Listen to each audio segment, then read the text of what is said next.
If you've betrayed your partner and you think that apologizing or promising it never will happen again is going to rebuild that trust, you're actually making it worse. The suckiest part about losing trust is that our spoken word gets thrown in the garbage. It doesn't count anymore. So I'm going to go over today the 3 most common mistakes in rebuilding trust to save you some trouble, and the system and process that works, practically speaking, to rebuild trust. And if you don't believe me, you can show this video to your betrayed partner, and I would bet even they will be like, actually, yeah, I think that's exactly what I've been looking for. You can put it to the test today. Here we go. My name is Dr. Gregory Donihoo, and this is Zen for Men. Men's mental health put into action. Real, practical change. If you're here, you probably have more questions about men's mental health, or maybe about relationships in general. That's why I wrote the book, Get Out of Your Head and Start Living, your survival guide to men's mental health. It's the fundamentals of the how-to question. When someone told me to be more empathetic, to self-regulate better, or to be more self-aware, this is how I got from no skill to feeling competent, confident, and comfortable in my mental health. I will put a link to that book in the description below. So my name is Dr. Greg Donihoo. I'm a licensed therapist in the state of Texas. I run the Couch Psychology Center. Our entire focus is men's issues, sexual addiction and betrayal, trauma. So this is all I work with. My wife and I, in our own experience and my lies and deceit, kind of created organically this niche for us. So this is something I'm intimately familiar with personally and professionally because it's what we do. So the mistake number 1, that is the simplest, but it gets used all the time, and I used it myself, of it's just a moment of weakness. It's kind of just a guy's impulse, whether it's pornography or an affair or just flirting with someone. It's just what guys do. It was innocent. It didn't mean anything. Or you can just say it was a moment of weakness. Here's why that doesn't work. If the cause of the betrayal was external, that means we can't control it.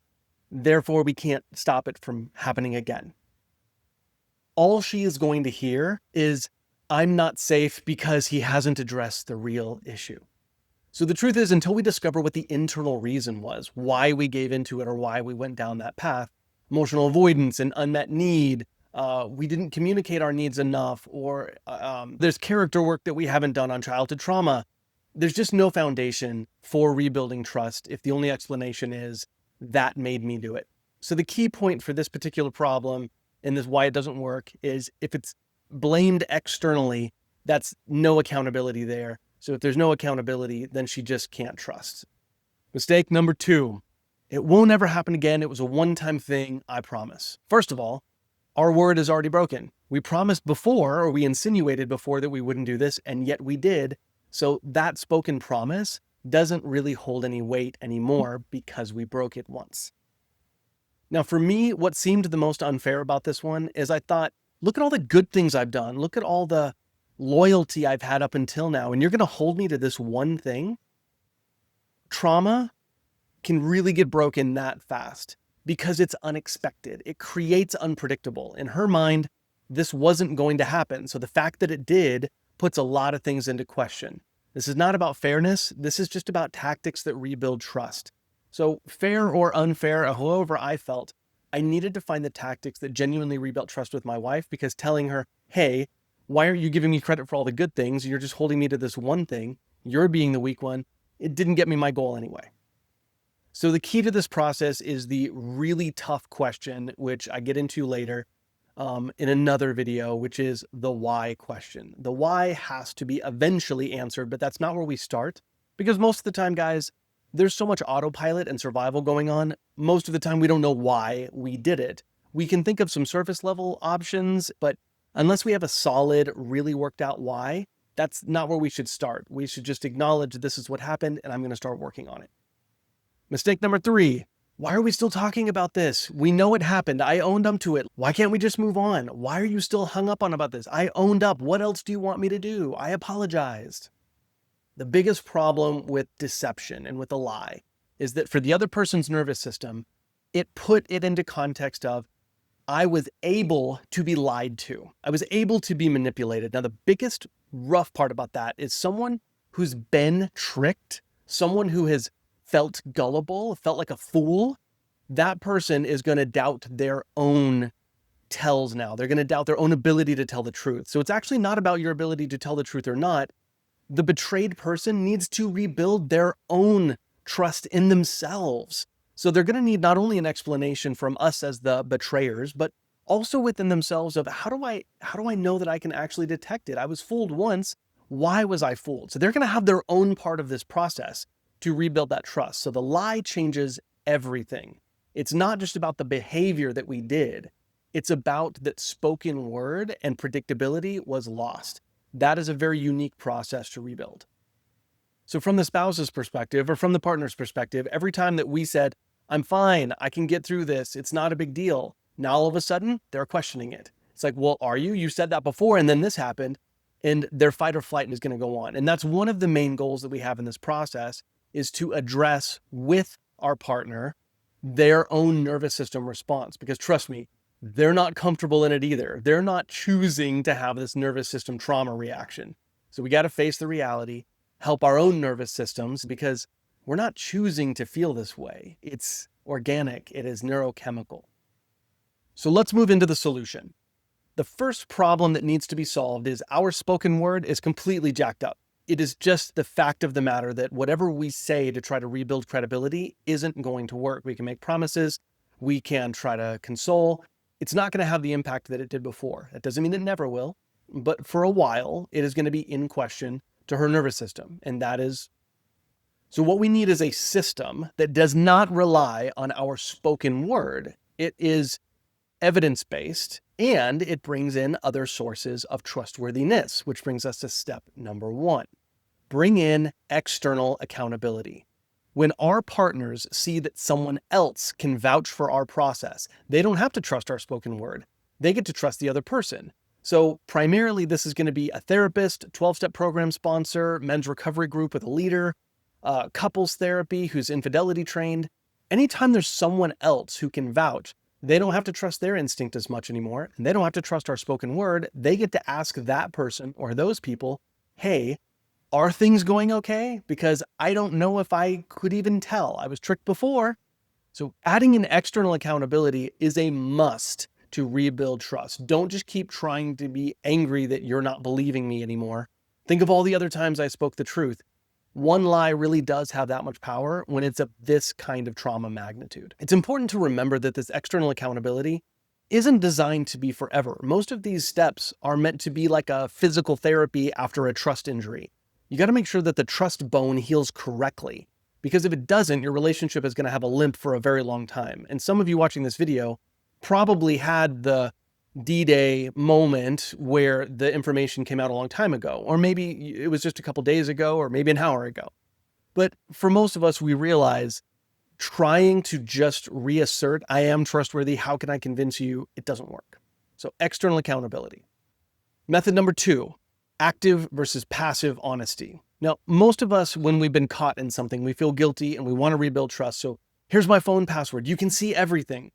Biggest problem that guys make, and that I definitely made, is I thought that being an open book was a healthy thing. And to some extent it is, but it can't be the only step. Passive honesty, which is, here's my passwords, here's my email, here's my phone, track my location, I don't care. That in the beginning is helpful, but it still puts her in the driver's seat of catching us. That is not healthy. None of us like the idea of being watched, and she doesn't like the idea of having to keep track and scroll through everything, because let's be real. Even when we had like a GoPro on our head 24/7, that is exhausting, and it's not actually going to rebuild trust. It just keeps her in this investigator police mode. None of us like that, and it doesn't rebuild intimacy. Active honesty is where we proactively are communicating information.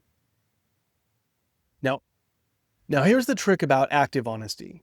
It isn't just active honesty about the things that are going to trigger our spouse about the betrayal. It's everything. It's where we are, when we're going to be there, how we're going to do it, who we talk to, who talked to us. It doesn't need to be an exhaustive list, and it should especially cover things that might trigger our significant other, especially in the beginning. But the more bricks we can add to this, hey, here's another time that what I said was proven true. Especially when there was a workaround or I had to change my plans, I needed to be the one that told my partner about that first before she found out.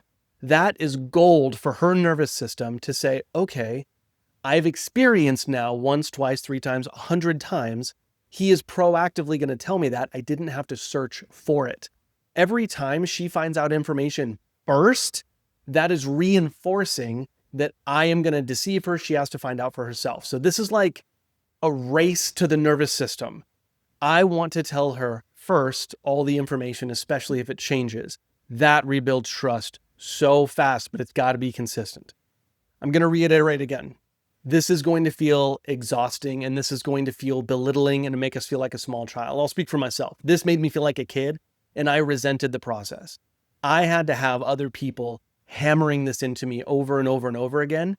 And I look back and it was worth it. It was worth it. It was one of the only things that helped, was giving 100% honesty and openness, especially in the beginning, to my wife.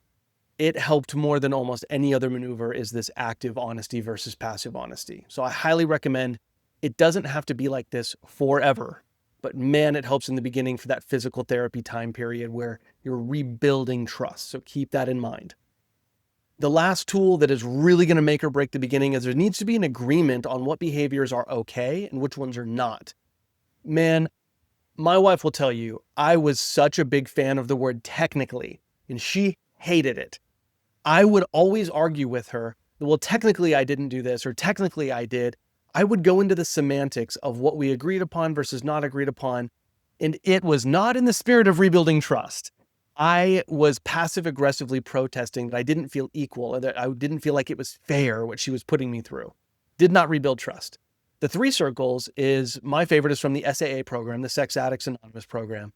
3 circles is basically an inner circle, middle circle, and an outer circle. The inner circle is the things that are a no-go. They are, no matter how much of it we do, whether that's pornography, if you want to put masturbation, if you want to put talking to girls, if you want to put dating apps, whatever in there that's like, if this happens, this is betrayal, no question.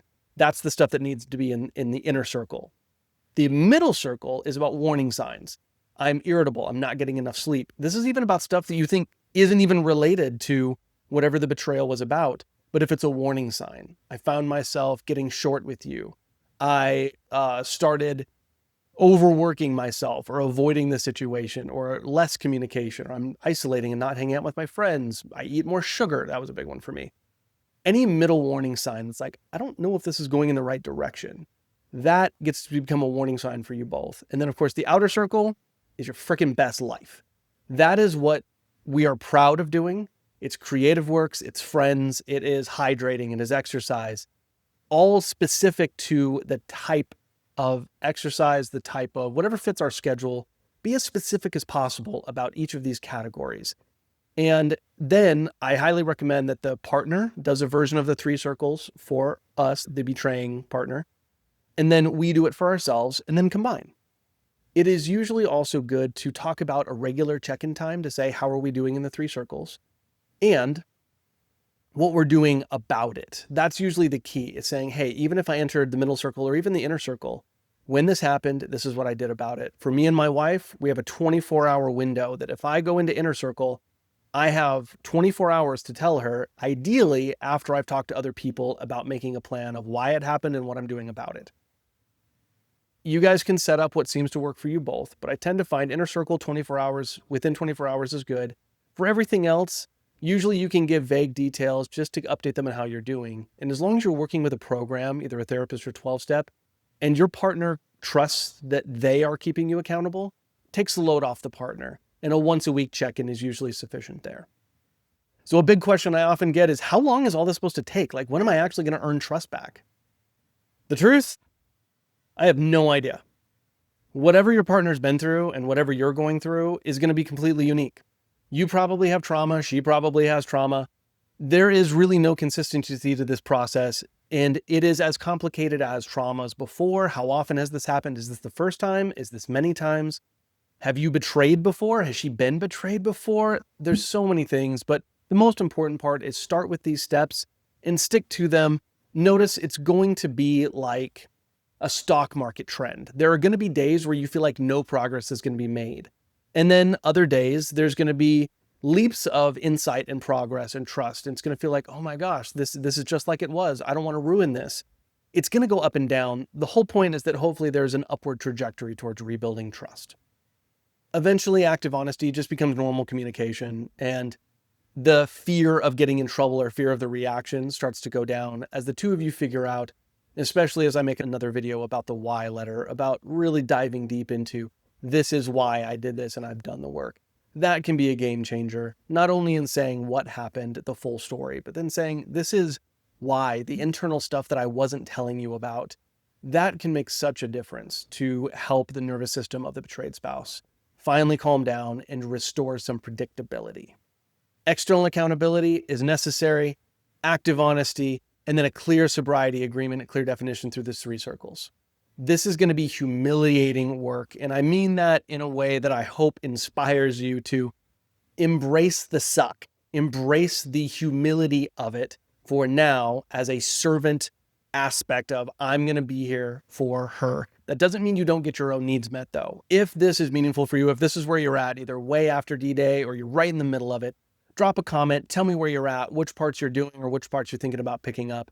And of course, if you need more assistance, especially in the state of Texas, you can reach out to us at the Couch Psychology Center, thecouchpsychology.com. Schedule an appointment with any of us. We'd be happy to help you. Otherwise, feel free to reach out. We want to help and create more content that is right for you guys. So please hit like and subscribe if this is meaningful for you, and we'll catch you in the next video. Take care.